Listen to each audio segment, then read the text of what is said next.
Price Lord. இன்றைக்கி ஒரு வசனத்தை காண்பிச்சு தர விரும்புகிறேன். எரேமியா 3ஆம் அதிகாரம் 1ஆம் வசனத்தோட பின்பகுதி. ஆகிலும் என்னிடத்திற்கு திரும்பி வா என்று கர்த்தர் சொல்லுகிறார். இன்றைக்கும் ஏஸ்பா நம்மளை பார்த்து சொல்கிறாங்க, என்கிட்ட திரும்பி வா அப்படின்னு ஏஸ்பா சொல்கிறாங்க. என்னை விட்டு போகிறதுக்கு நீ என்கிட்ட என்ன குறைகளை கண்ட அப்படின்னு ஏஸ்பா கேட்குறாங்க. எரேமியா 2ஆம் அதிகாரம் 5ஆம் வசனத்தில் நீங்கள் வாசித்து பார்த்தீங்கன்னா, என்னை விட்டு தூரப்பட்டு மாயை பின்பற்றி வீணராய் போகிறதுக்கு என்னிடத்தில் என்ன அநியாயத்தை கண்டீர்கள்னு ஏஸ்பா கேட்குறாங்க. நான் உன்னை கிரயத்துக்கு வாங்கி கொண்டேன், ஆனால் நீ என்னை விட்டு ஏன் தூரம் போகிற?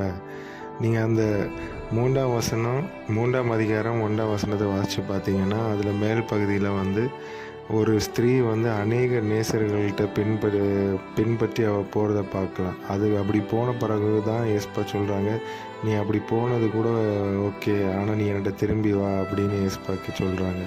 இன்றைக்கி நமக்கு ஏன் ஏஸ்பாட்ட அவ்வளோ நேரம் ஸ்பெண்ட் பண்ண முடியல? எது நம்மளை ஏஸ்பாட்ட டைம் ஸ்பெண்ட் பண்ணுறதுக்கு தடுக்குது? எது கேட்டாலும் எனக்கு டைம் இல்லை அப்படின்னு நம்ம எதை பின்பற்றி போகிறோம்? எது நமக்கு முன்பாக இருக்குது அப்படின்னு ஏஸ்பா கேட்குறாங்க.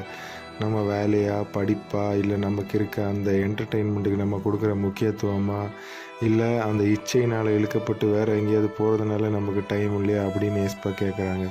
நான் உன்னை கிரயத்துக்கு மீட்டு கொண்டேனே, ஆனால் நீ ஏன் வேறு நேசர்களை பின்பற்றி போகிற அப்படின்னு ஏஸ்பா கேட்குறாங்க. நான் உனக்கு வேண்டி காத்திருக்கேன், நீ எனக்கு வேண்டி காத்துரு, நான் சீக்கிரம் வரப்போகிறேன், நீ ஆயத்தப்பட்டுரு அப்படின்னு ஏஸ்பா சொல்கிறாங்க.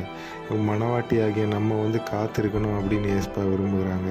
இந்த வசனம் நம்ம வாழ்க்கையில் கிரியை செய்யட்டும்.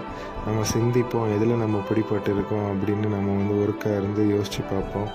ஏசப்பா நம்மளை ஆசீர்வதிப்பாராக. ஆமென்.